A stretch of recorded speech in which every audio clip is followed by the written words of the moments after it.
Antioch Community High School. My name is Caleb Kwazaborski, and welcome back to your weekly weather forecast, number 25. We'll be covering the week of April 8th into April 13th. And we have a special week ahead for us as it is solar eclipse week.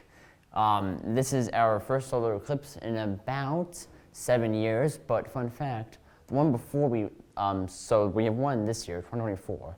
Last one was 2017. The one before that was 1979.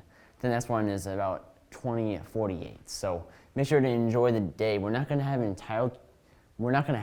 the full totality, but it should be around 90%, and that actually brings me right to Monday. That's the day of the solar eclipse.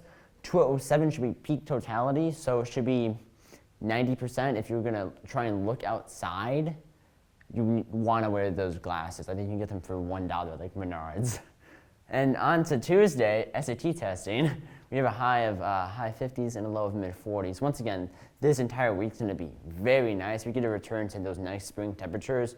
And same for like Monday as well. Going to be very nice. Going on Wednesday, you get a high of mid 50s and a low of mid 40s. Thursday, we got a varsity softball game, a high of mid 50s and a low of mid 40s. Once again, very comfortable. For our Friday, we get a high of high 50s and a low 40s. And also that's a varsity soccer invitational. So, and then finally ending on Saturday, varsity baseball with a high of low 60s and low 40s. Once again, very nice compared to what we've been having over, especially break. Going on once again, very above average, super nice for us. And then we could expect some rain. I think overnight into Wednesday and Thursday, we could see just some slight rain showers, nothing too much. And then I want to cover what happened April 1st to 3rd. There was a severe weather event that I'm sure you saw all my emails about. So let's get right into that. So for April 1st, April Fool's Day, we had a moderate risk in Oklahoma City, and that was for significant hail. So hail up to large apple size, I think it's about more than 3 inches of hail. And now, in addition to that, we had a chance for significant tornadoes. Luckily, for most of these events, it did not really come to fruition, all like the tornado outbreak stuff.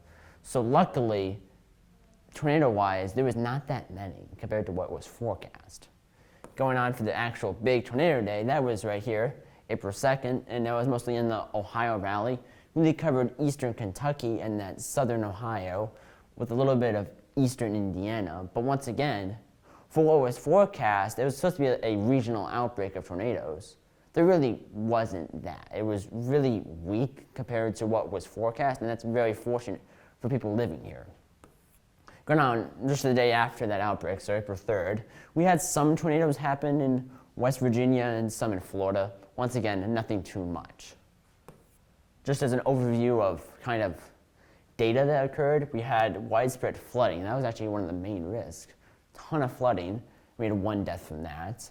We had around 34 tornadoes reported over both days, and really, that really does not mean much until they get rated, because multiple tornado reports, A, it could be from wind damage, and B, it could be from the same tornado. There could be multiple reports for the same tornado, but once again, 21 rated so far by the National Weather Service.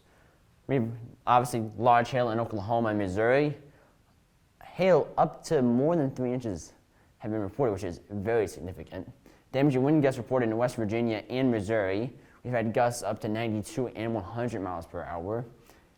We had a supercell in Oklahoma during April Fool's Day, so first, that produced 5 separate tornadoes, with the highest rated one being an EF1. So once again, pretty weak tornadoes by all comparison to what was forecast.